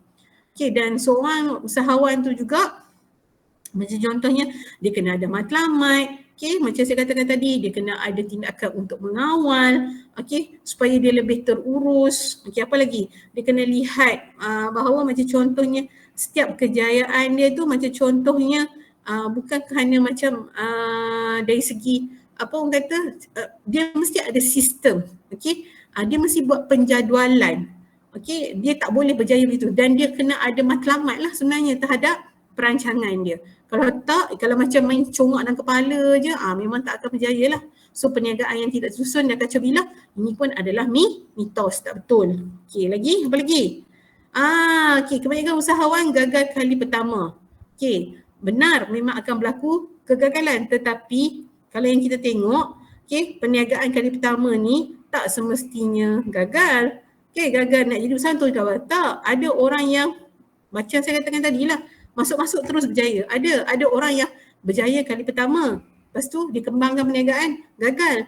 So macam saya katakan tadi, perlu ada persediaan dari segi ilmu, kemahiran, okay, baru dah kita akan berjaya. Usahawan ni, okay, dia seorang yang macam contohnya berniaga ni macam judi lah, nasib lah, ambil risiko. Tidak, macam saya katakan tadi lah, of course dia berbalik-balik kepada perancangan. Okay, risiko mesti boleh kawal. Okay, apa yang you dah rancang, apa yang you dah bersedia, okay, merupakan satu perkara yang sangat penting lah, okay, untuk you berjaya. Okay, alright. So kalau you tengok ni mitos-mitos ni pun biasanya akan ada dah dalam peperiksaan. Okay, alright. Ada siapa nak tanya? Ada siapa nak tanya? Okay, alright, okay, habis cerita tu. So, okay, itu sahaja pada hari ni yang kita belajar. So, kita nak tengok juga, okay, assignment yang ketiga. Sambil-sambil tu lah, okay, assignment yang ketiga. BMC tu saya minta hari Isnin ni, okay, semua pakat dah siap sedia untuk template dulu. Okay, tapi at the same time, okay, nak tengok jugalah assignment yang berikutnya. Okay, alright.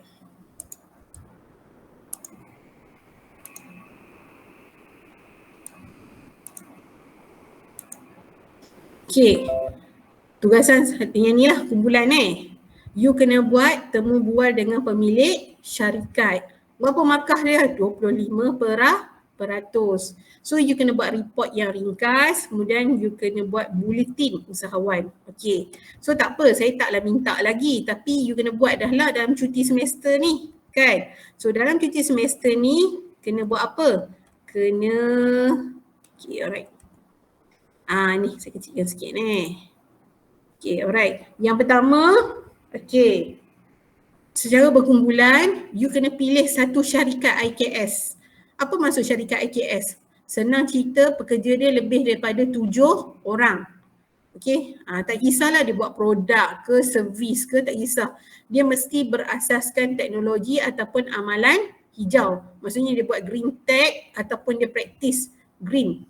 Okay, alright. So you kena dapatkan maklumat syarikat dan laporan ringkas. Apa yang you kena buat?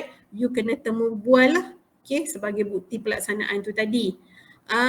Okay, program temu bual bicara bersama tetamu, and then kena buat temu bual pemilik syarikat dan program. Okay, lahirkan laporan ringkas dan juga bulletin usahawanan. Okay, tak apa, tentang template tu nanti saya try tengok tanya penyelaras. Okay, kalau dah sedia, bermaksud template tu dah ada, you kena buat soalan berdasarkan template tu lah. Contoh, katakanlah dia nak visi dan misi syarikat. So antara soalan yang you kena tanya dekat pemilik syarikat adalah, okay, contohnya macam ni, you kena sediakan soalan lah. You boleh tanya lah, apakah perancangan misi ataupun you boleh tanya soalan macam ni dekat pemilik syarikat. Boleh tak saya dapat tahu tentang apakah visi dan misi syarikat ini. Contohnya, you kena sediakan soalan lah. Tapi sebelum nak kena sediakan soalan, sebab saya nak tanya nanti penyelaras, okay, apa yang you nak kena buat, you cari dulu siapa nak jadi usahawan. At least kalau nak buat interview, macam contohnya nanti nak buat interview kan, at least you dah tahulah siapa calon dia. Katakanlah dalam cuti semester ni, sebab kita tak dapat lagi template, tak boleh buat lagi. At least you get to know dah siapa you punya calon untuk you nak interview. Dan interview tak semestinya face to face ya, interview boleh buat online dan kena recordkan lah, sebab sebahagian daripada bukti tu tadi kena masukkan dalam assignment. Okay, faham? Faham? Okay, Razrin ada? Ini saya. Okay, apa yang saya nak untuk assignment IKS ni? Kita kena buat temu bual dengan usahawan. Sediakan soalan. Usahawan yang macam mana? Usahawan IKS. Usahawan IKS. Okay, apa syarat dia? Syarat dia perniagaan dia tu kena macam mana?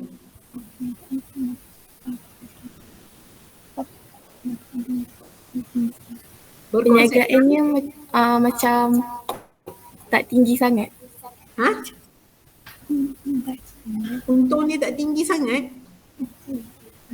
Ni, ada ni saya share ni dekat screen ni. Maksudnya perniagaan dia, dia jualan dia kecil-kecilan je. Tak, maksudnya syarikat tersebut kena laksanakan perniagaan berkonsepkan teknologi dan amalan hijau.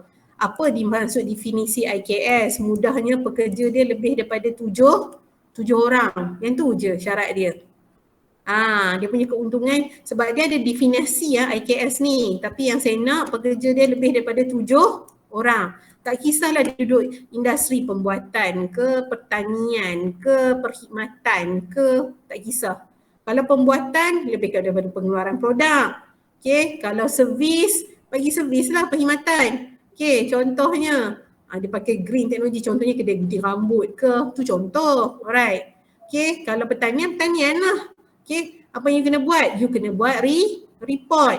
Kemudian report tu tadi you kena recordkan. Okay. Dan you kena adalah temu bual tu program. Okay. Dan okay, and then you kena ikut, macam ni tak. And then you kena buat program bual bicara bersama tetamu. Ni kena ikut macam ni silap. Ni yang nombor 4 ni adalah okay, kita panggil seorang penceramah. Yang ni nanti tu yang akan panggil. Penyenaras yang akan panggil. Okay, panggil. Kemudian kita daripada program bual bicara itulah kita akan buat bulletin keusahawanan. Okay. Bulletin keusahawanan. So dalam satu perkara ni ada 3 perkara yang satu assignment ada 3 benda. Tetapi apa yang saya nak cari dulu satu syarikat which is syarikat tu tadi ada perniagaan berkonsepkan teknologi atau amalan hijau dan bukanlah start interview, maksudnya saya dah kenal pasti dah siapa calon CEO dia tu. Okay, supaya you akan boleh interview sebab you akan hasilkan laporan ringkas terhadap syarikat tu tadi. Okay, alright. Faham ke tak ni? Faham. Faham. Bulan 1, Meh wakil dia, apa yang saya nak? Meh 1, bulan 1. Meh wakil dia. Okay. Syukri, Muhammad Syukri. Ya, doktor. Apa yang you faham? Yang pasal AKS tadi. Yang pakai AKS. Doktor cakap masa ni waktu cuti ni kita perlu cari yang syarikat yang AKS lah dan tanya diorang ataupun temu bual diorang tentang visi syarikat diorang dan yang perlu yang berdasarkan template yang doktor akan bagi nantilah. Okey. Kemudian you kena buat laporan. Buat laporan keseluruhan. Okey. Kalau yang bulletin keusahawanan ni macam mana kita nak buat? Bulletin keusahawanan ni kita dengar program bual bicara, lepas tu kita akan buat bulletin. Ni mengikuti program bual bicara ni. Yang ni penyelaras yang akan buat. Okey? Yang tu tak payah risaulah. Okey, tapi so far tak ada pula lagi. Tapi nanti saya akan get back balik kepada penyelaras. Okey, alright. So, okey. Yang pasti you kena kenalkan dulu. Kena kenal pasti calon dulu. Okey. Okey, kumpulan 2. Bulan 2. Anif Haikal. Anif Haikal ada tak? Anif Haikal? Anif Haikal Daniel. Anif Haikal Daniel. Baik. Takkan tak ada kot. Okey, tak apa. Muhammad Zuhair. Zuhair Al-Hab. Ada tak? Ada. Okey, apa you faham tentang yang ni? Yang saya minta ni.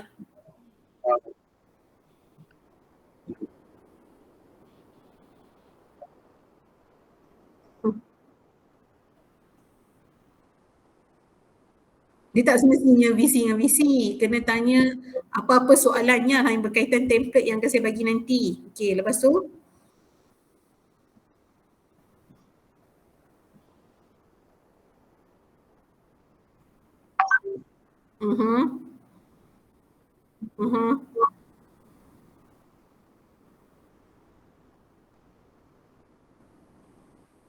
Yang tu je. Tak apalah, something lah. Fatin Syahratul Hashikin. Fatin? Ya, doktor. Ya, apa you faham? Yang saya faham tentang cuti SIM nanti, kena cari itu syarikat AKS yang mengamalkan teknologi dan amalan hijau. Lepas tu yang pekerjanya lebih dari 7 orang. Pekerjanya lebih daripada 7 orang. Okey. Lepas tu buat report. Kalau online, rekodkan sebagai bukti. Okey, itu je. Itu saja. Okey, alright. So, baca dan fahamkanlah. Okey, baik. Nurul Nadia. Nurul Nadia Alisa. Doktor. Ya. Hari Isnin ni saya minta apa? Hari Senin. Cak doktor. Hari Isnin ni saya minta apa? Hari Senin ni doktor minta BMC. BMC. Isi dekat mana? Dekat Google, dekat My Guru. Dekat My Guru? Tak. Isi dekat template. Oh, template. Macam mana you dengar ni arahan saya ni? Isi dekat template. Okey. Template tu kena present. Siapa yang nak kena present? Wakil. Wakil. Kelas kita hari Isnin ni pukul berapa? Pukul 8.30 malam. Okey, alright. Kepada yang baru masuk ya, pokok lah dia tak perasan, kelas kita hari Isnin pukul 8.30 malam. Alright, so itu saja jumpa hari Isnin ni dengan chapter 3 dan juga template kamu. Alright, so get ready untuk topik 3 ya. Okay, so itu saja. Terima kasih semua. Okay, alright. Assalamualaikum. Terima kasih doktor. Salam. Terima kasih Doktor. Sama-sama. Thank you doktor. Thank you, Doktor. Oh, ada pula ya suara. Bila tanya senyap je. Thank you doktor. Sama-sama. Terima kasih doktor. Sama.